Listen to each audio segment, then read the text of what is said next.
Islam is just too good, guys. Let's just be real. Islam Makhachev defeats Ian Gary by unanimous decision at UFC 330. I was there in person.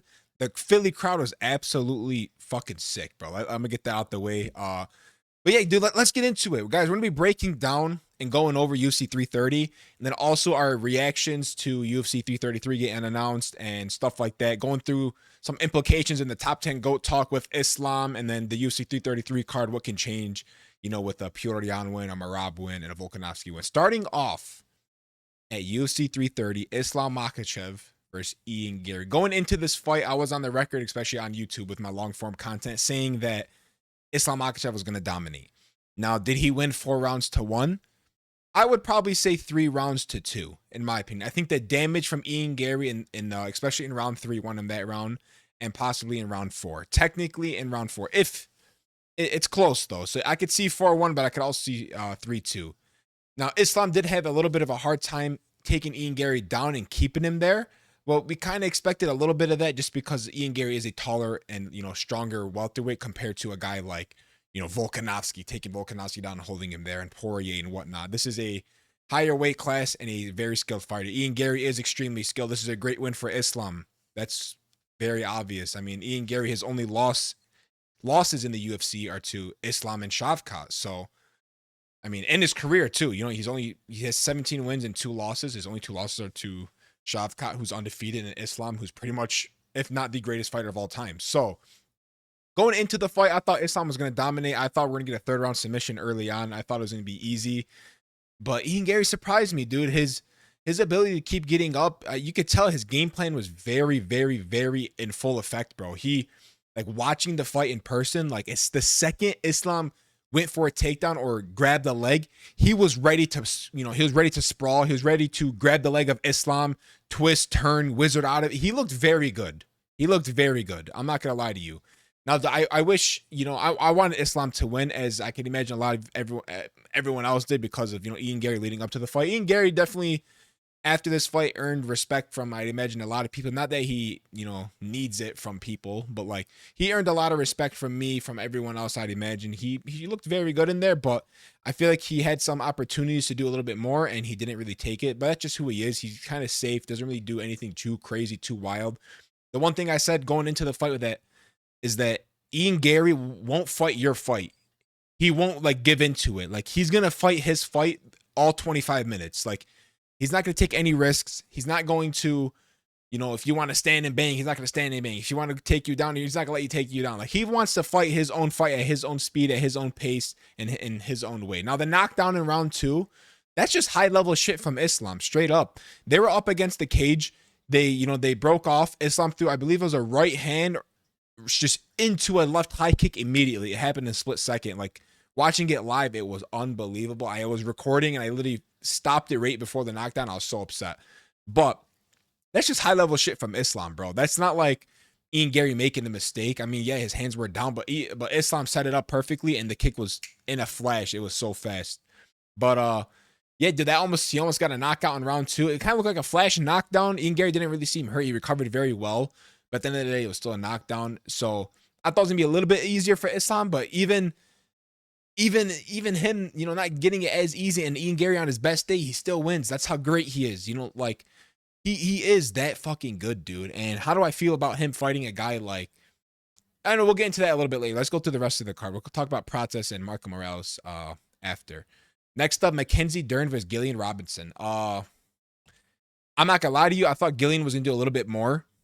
I thought she'd be, a little bit more active, but watching that fight in person or even on the TV, you guys can see, I don't know about you guys, it looked like Mackenzie Dern was 2 weight classes or 3 weight classes heavier than Gillian. Like, she looked way bigger than her. Not like in a bad way. Like, Mackenzie Dern looked in shape, but like, they look like they were 2 different weight classes.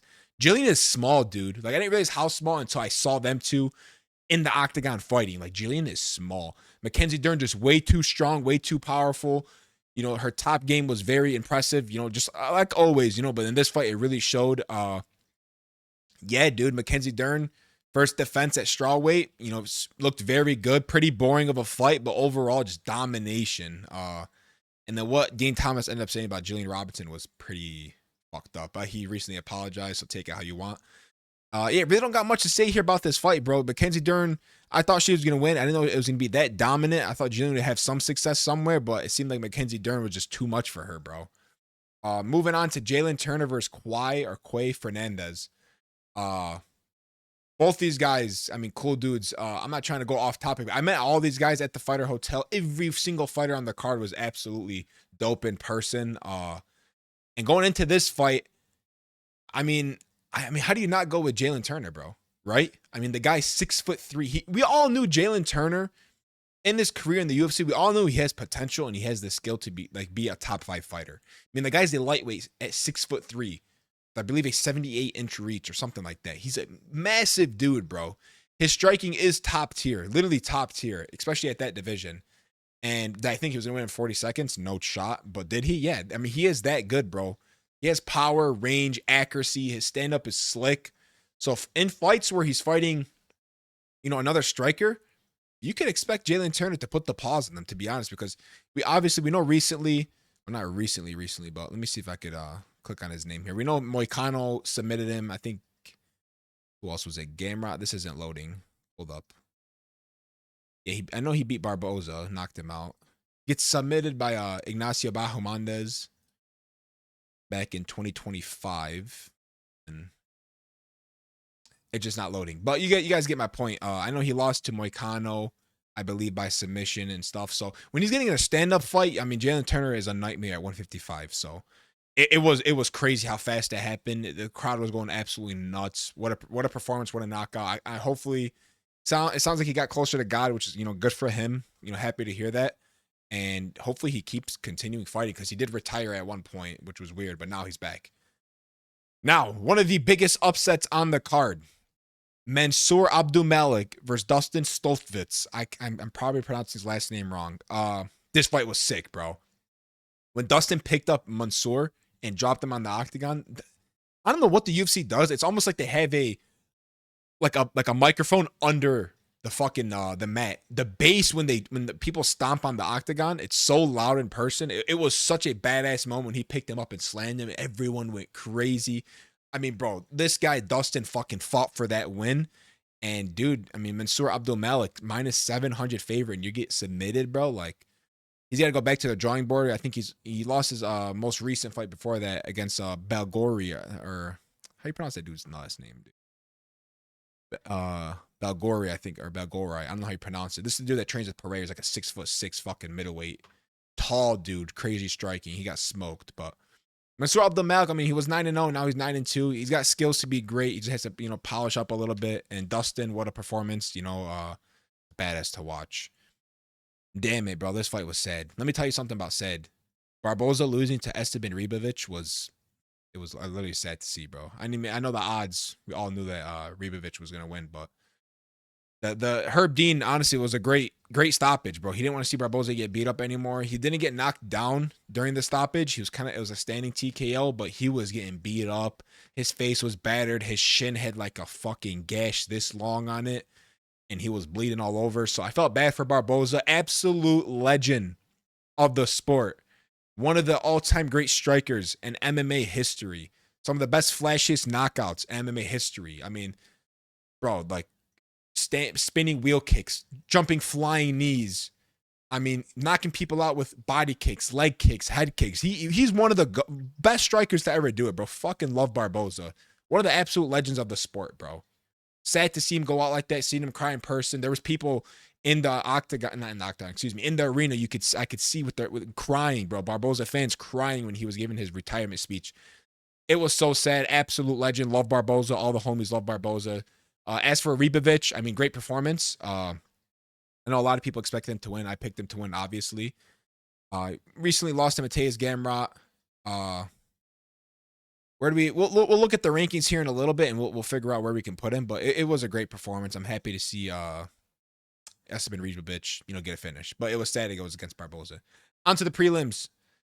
I don't even want to talk about this fight, to be honest. I thought Yoel Alvarez was going to win this fight, like, no doubt in my mind. I mean, he was a minus 370 favorite. Yoel Alvarez at lightweight was a force to be reckoned with. He was an absolute stud. And I don't know why he moved up to welterweight. Obviously, probably because of the weight cut. He was sick of it. He's a taller dude. Like, how tall is he, bro? He's like 6'2", 6'3". He's a big dude. I'm not sure if it's going to tell me on here, but Yo Alvarez, big dude, especially for 155. And let's see here. I mean, he's 23-5, his record. Maybe it shows his height here. Maybe not. But, I mean, look. He fights Amazov in his second fight at welterweight. His first fight, he fights Luque. He wins. Good fight. Fights Yaroslav Amazov. I mean, the guy was the man at Bellator. He gets smoked. Okay. So he stays, and bro, he just it's like when he was at lightweight. I know I'm kind of rambling. When he was at lightweight, this guy was a finisher, bro. This guy was horsing people. I mean, his only losses at lightweight were who? Fucking Arman Saryukian, if I remember off the top of my head. I mean, Will Alvarez is a stud, bro. He needs to go back down to 55 if he can make the cut, because he had no reason to go up, in my opinion, bro. He had no reason. He was a beast at 55, finishing people. He was huge for the division. Submission game on point. He could TKO people. I mean, Chidi, I mean, did he deserve to win? I guess, but like, I'm just more disappointed in the fact that Yoel Alvarez is, you know, on a 2-fight losing skid, to be honest. He was one of the guys at 55. Now, one of the most entertaining fights I've seen in a long time. My dog, Charles Johnson, what he did in this fight was literally one of the coolest things ever. Now, if you didn't watch it, I'm just going to tell you. First round, Eduardo throws an illegal shot to Charles Johnson. First, he eye poked him. Then he threw an illegal knee to Charles Johnson, right? So you're like, what the hell, dude? Like, this guy's fucking dirty, you know? And this was a short notice fight for Eduardo because Charles Johnson was supposed to fight somebody else about a week and a half before the fight, happened. The guy pulled out. They filled in with Eduardo. So a short fight for Eduardo and a different opponent for Charles Johnson. So after the first round, people are booing Eduardo. They're going crazy about it. And Charles Johnson's ready to go. Second round, they're both looking pretty good. And then Eduardo drops Charles Johnson bad. And Charles Johnson recovers, bro. And he was hurt bad, bro. He was stumbling over the octagon. He was hurt. Like, bro, I don't want to see this happen. Charles Johnson's the most active fighter in UFC history, stats-wise. He's one of the funnest guys to watch. And then in the third round, this dude hit the fucking flow state, bro. Charles Johnson hit the flow state. The way he was striking, the way he was playing with Eduardo, it was just the crowd in Philly was going crazy. I was going crazy. I remember watching him, and he was doing like the little shuffle with his feet, the Rocky, bro. The Ali shuffle. He just looked like the fucking man in there, bro. Charles Johnson looked like the fucking man in there. And then to top it all off, not that he just win, he gets a Scottish twister, the second ever in UFC history.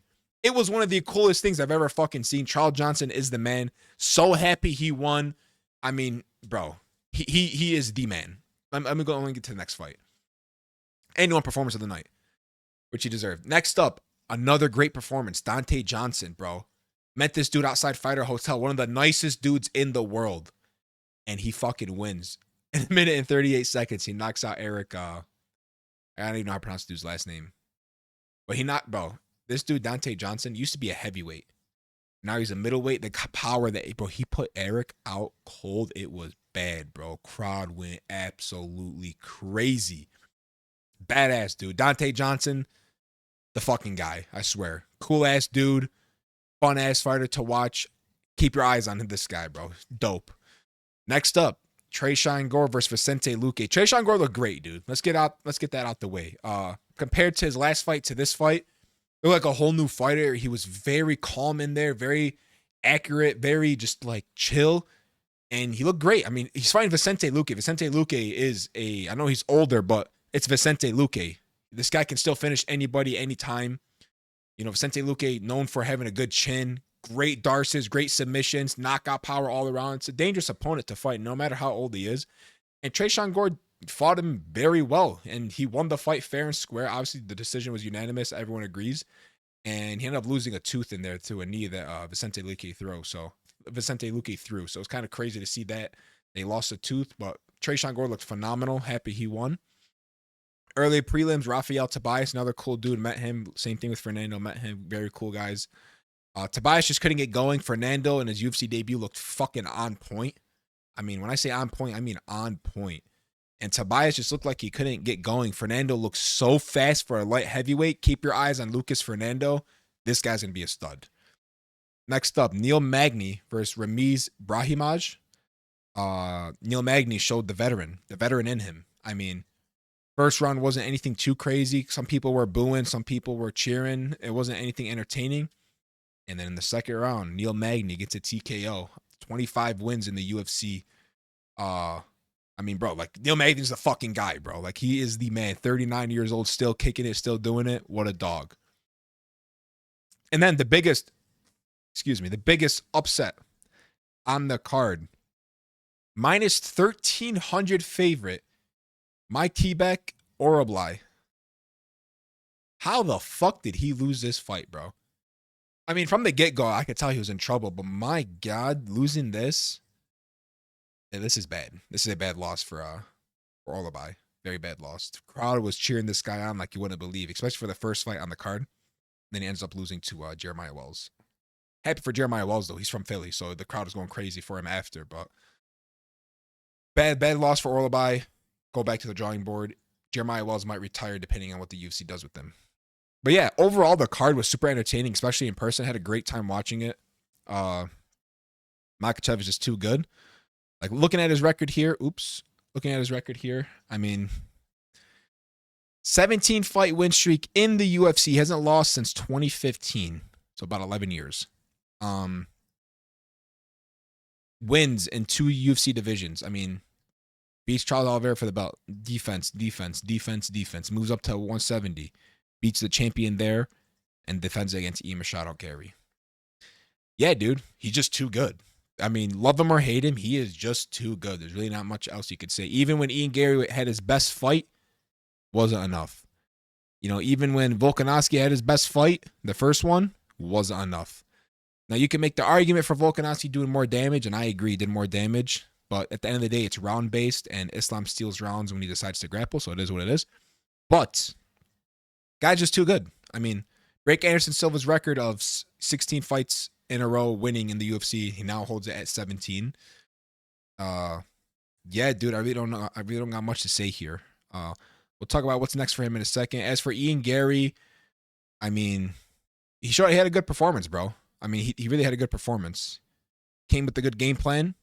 You know, the game plan worked. I think him getting knocked down in round 2 really kind of set him back a little bit because he kind of became a little bit gun shy, maybe. But if he had won round 2 without the knockdown, we don't know what had happened. So that really screwed him. But overall, next for Ian Gary, I'm thinking the winner of Bonfim and Sean Brady.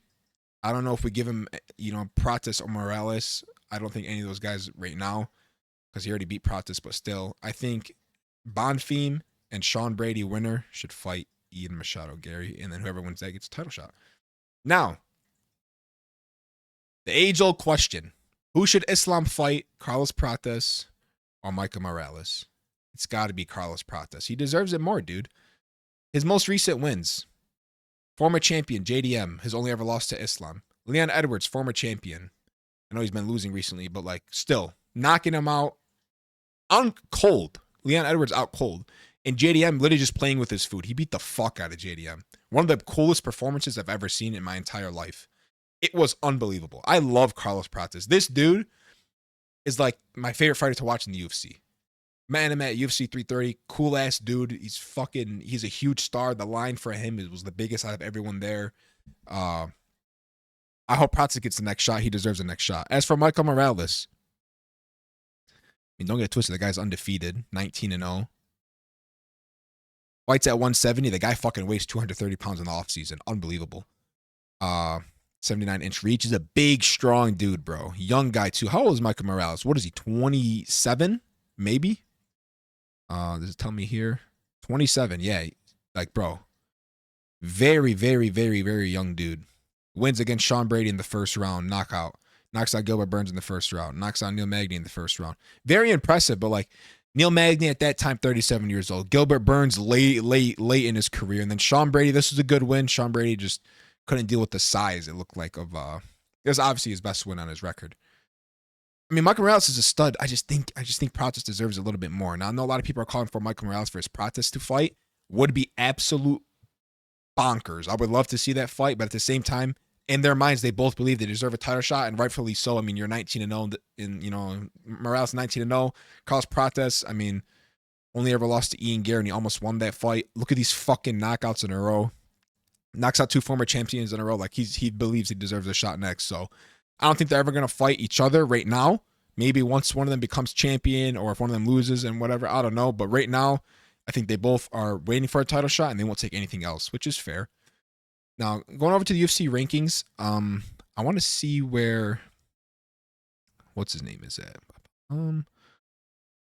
I want to see where, who was it we were just talking about? I want to go look at the rankings. Yeah, Jalen Turner, if he got ranked, and I want to see where Ribovic is looking.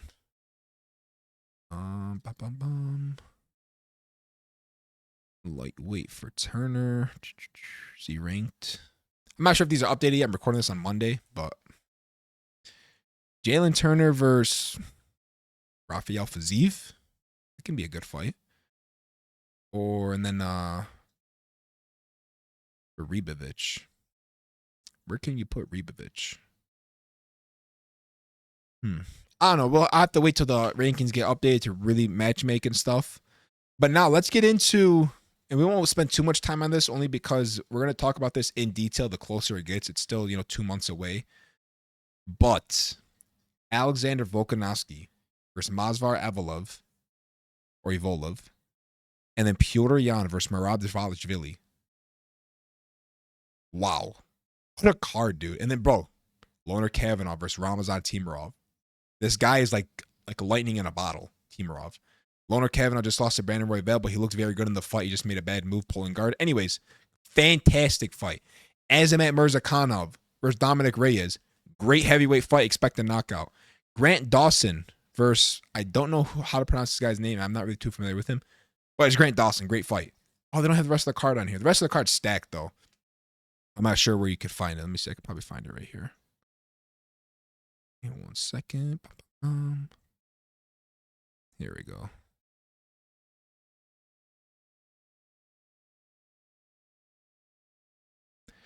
Yeah, you got Alexander Volkov versus Rizvian Kuniev. Great fight. Arnold Allen versus Aaron Pico. Great fight. Reyes versus Murzakanov. Abus Magomedov versus Cam Routson. Great fight. Nikita Krylov, he's back already, which is kind of crazy, versus Abdurrahman Yakayev. This guy is a fucking dog. He just won I think he had a knock on 9 seconds, like his last fight. Fire. And then the Grant Dawson fight. Bro, this is how you do a card, bro. Now, I don't really want to get into predictions and stuff before, up until the fight happens. But obviously, I want Volkanovski to win. I want Petr Yan to win. We'll dive into the rest of this, a little bit later on. Fantastic card. Now, I just want to get into. This is the tier list I have set up. This is, in my opinion, the top 10 GOATs before Islam fought. I had Jones, GSP, DJ, Islam, Volk, DC at 6, Pereira, Silva, Merab, and Habib.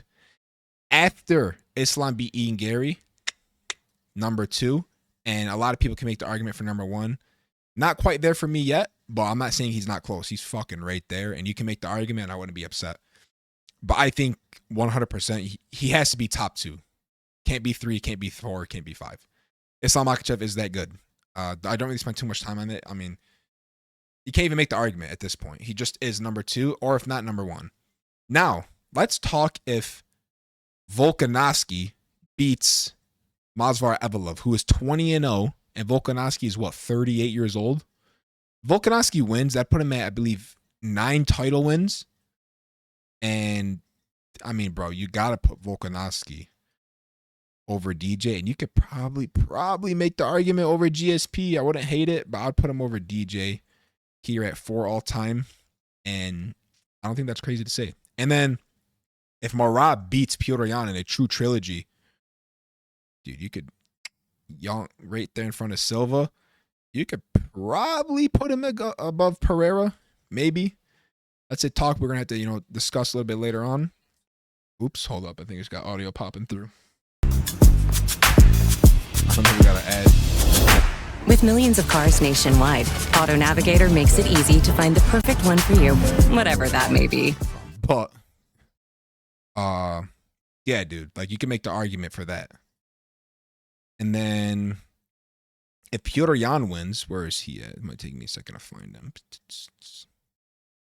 Pyotr Yan, there he is. Pyotr Yan wins, you can make the argument for him jumping top 10 and maybe knocking off Silva, going right there, or he knocks out Habib at 11. I could see that, bro. So big implications for UFC 333, especially with the Pyotr Yan and Merab fight, and then if Volkanovski winning, where they would end up in the GOAT rankings. So that's a huge card, you know, to keep your eyes on for sure. So yeah, dude, we'll talk about this as the fight goes on. I mean, as the time goes on, when we get closer to October, we'll talk about it. But overall, I enjoyed watching this card. I had fun in person. Islam Makhachev is just too good. What can you really say? And yeah, dude, let me know what you guys think down below. The fight, like, subscribe, comment, let me know. And if you think Islam is the GOAT, also let me know down below, and we can talk about that in another video.